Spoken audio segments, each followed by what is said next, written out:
And I like to keep it all even. So you've got a bunch of different technological places you can invest to government, production, trade, naval, land, and stability. I like to make sure it's all even as possible. And then your treasury, which is any extra money that you don't want to invest, you put into your treasury, and that's going to go into this pool of gold or money up here. So overall, you probably won't be doing a lot of messing around with this. If you're losing money, you might want to increase the amount of money you're putting into your treasury, or if you've got max stability, which is +3, you're not going to be wanting to investing anymore in stability, so you're going to want to change that around. But I don't do too much fiddling in here. I like to make sure everything's even and evenly invested in. Next up is our military, and from here we can change the kinds of knights and infantry we recruit. Right now, we recruit Latin medieval infantry. I'm going to keep it that way. And we also recruit Latin knights. Also going to keep it that way. And when we get, more technologically advanced, we can start choosing our cannons and different kinds of ships and so on and so forth. Also, we can choose how much money we're going to invest into maintenance of our army. And the next one is our religion. And here it tells us how tolerant we are of our religion and how much we hate those goddamn heathens, and a bunch of other stuff in here. You can pass some like blasphemy acts and all these other kinds of acts. I'm just going to ignore them for now. Next is our government, and as we research governmental ideas, we're going to be able to do national ideas which affect certain attributes. We'll talk about that when we actually get some national ideas we can use. And next is, just like in Hearts of Iron, there's a bunch of sliders here which indicate your position, politically, or what kind of society your country is, and it's based on a bunch of different attributes like centralism, aristocracy, serfdom, innovative, and offensive, defensive, land, naval, quality, quantity.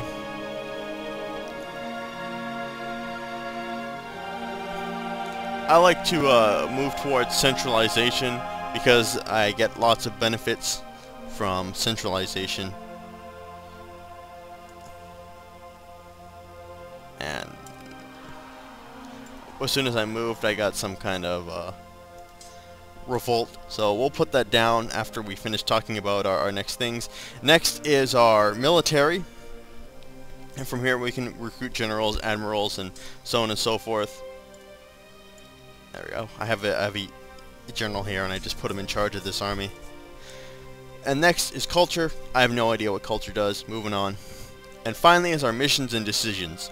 We're going to receive missions, and you get rewards for completing those missions. Also, there's some national decisions you can choose from. The one I'm going to shoot for here is going to try and form a German nation, but I'm going to need a whole lot more territories in Germany before I can do that, and that's probably a ways off.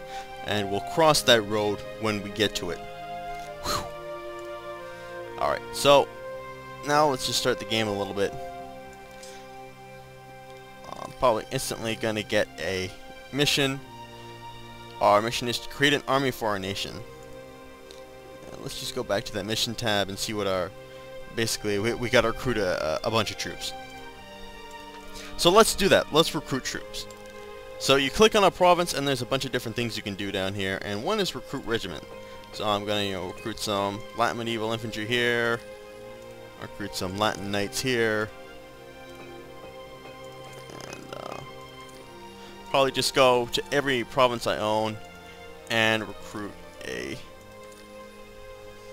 batch of troops until I've run out of provinces to build from. So now we're recruiting a bunch of we're raising a bunch of armies from all our provinces, and let's continue again and go and take care of this rebellion here. Oh, we've got a alliance from Razan. Sure, what the hell? Why not take that? I think, oh, it's these guys in here.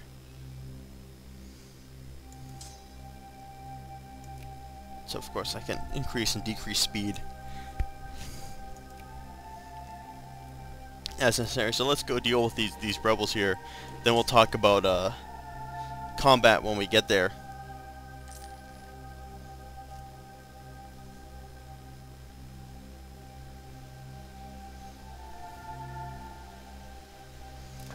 So we're here.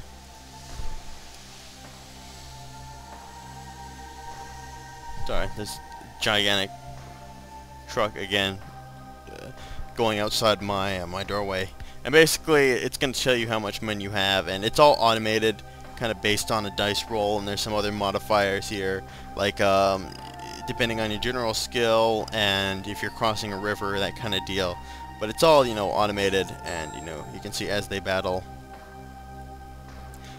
numbers are going to appear or disappear above their heads. And eventually they're gonna stab it out until someone is declared victorious. So I'm just gonna speed this up a little bit. And there we go, we've won. Gives you a little bit of an overview how many men you lost, and these guys are probably gonna retreat. So I'm gonna chase them down.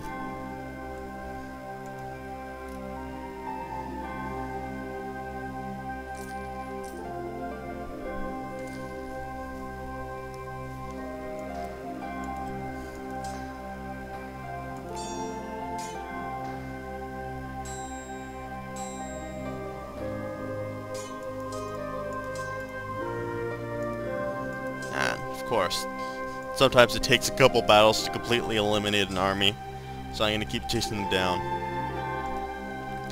I'm not going to let them regroup. I should probably be able to crush these guys after this battle. Here we go. So we've created an army for our nation, and we got some cool stuff. So now we've got a new mission. It says that Poland has a larger army than we have. This is a major danger as they are a rival of ours. We must make our army larger. Sounds simple enough. So let's oh, we've got another offer from Foreign Alliance from Bohemia. Sure, we will accept an offer from Foreign Alliance from our Germanic brothers.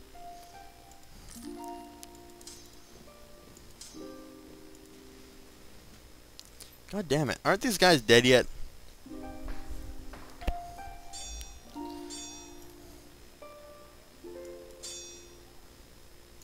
Come on. You've only got 133 men left in your army.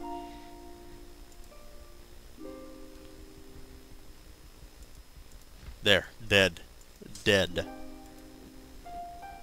It is your birth. It is your birthday.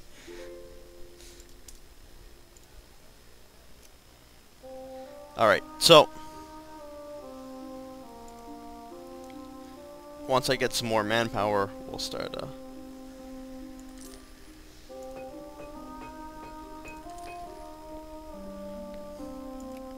recruiting more men, but there's not a whole lot to do right now. It seems that a problem with the Teutonic Order is that it's kind of wedged in between a lot of powerful nations, including you know, Lithuania and Poland and Novgorod. So, not good stuff. But I do have a lot of crappy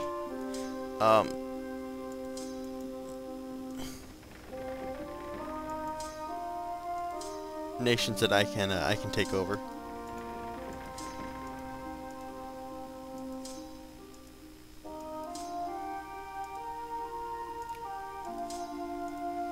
A lot of one province nations that I can take over, like Pskov and Riga.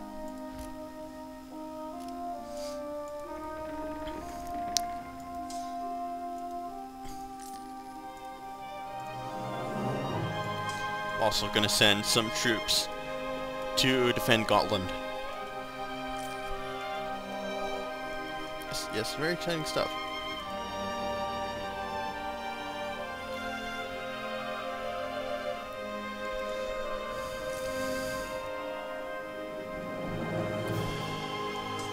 So let's say we want to declare war on Pskov, because we can. Because we're bigger than them, and international laws nowadays are like the rules of the jungle, where the bigger guy eats the smaller guy, and so on and so forth. So if we want to declare war on them, truth be told, we might want to hold back on that a little bit. So let's go here. Although,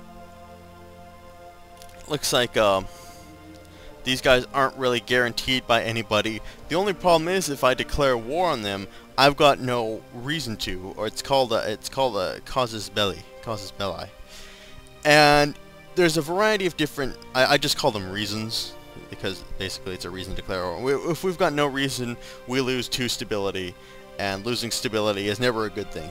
Because you get, like I said, you get less money, your country might revolt, and yada yada yada yada. But there's a bunch of different reasons you can use to, or cite to declare war. Usually they're given to you through missions. Like if you've got a mission that says, you should, like, attack, you know, Poland or whatever. It'll give you a conquest casus belli, or, you know, if they're a different religion than you, you can have a holy war casus belli. And so on and so forth. But you know what? I'll just declare war on them anyway. I mean, they're only guaranteed by my ally, and some of my allies might leave me. But they usually, if they leave you, they're just like, you know, 2 months later, hey, can we be allies again? So let's declare war. I do stability drop, blah blah blah. And of course, Bohemia is not going to join us, and neither is Razan. And now we're at war with them. But what are they going to do? Because they have no way to get to my nation, and if they did, my nation is significantly more powerful than they are. So now we're sieging this city here, and when you siege somebody, basically, you can stand outside the walls and wait for the city to run out of food, and then it will surrender on its own. Or you can assault the walls, and assaulting is almost always costly. But if you have like a ridiculously huge army, you can just pretty much overwhelm towns. Like I'll just assault them just to show you what goes on. So we're assaulting the town, and we lost, you know, about 200 men. And they lost about 200 men, but we ran out of morale way quicker than them, so we can't attack. Oh, look. An alliance from Muscovy. That sounds pretty sweet. I will take that alliance.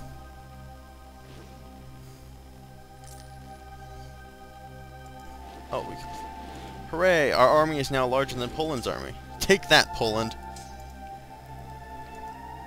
What are you going to do about that? Nothing, because you can't, because our army's bigger. Oh. And we were able to breach the walls while attacking, so that means it'll make us easier to assault it, so let's try and assault it. Still weren't able to take it, but they lost a lot of men defending the city. And once either the city runs out of morale, it will either surrender on its own, or it runs out of troops to defend it, then you take it. So we just took it. We just took the city. And I'm going to sue for peace. I'm going to demand some annexation from them. And they're going to be annexed by us. So now they become part of us. Oh, a Latvian revolt. Let's suppress those foolish rebels.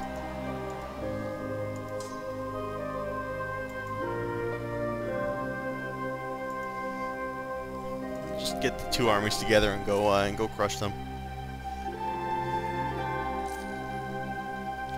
Too much religious freedom. Well, I'll be damned.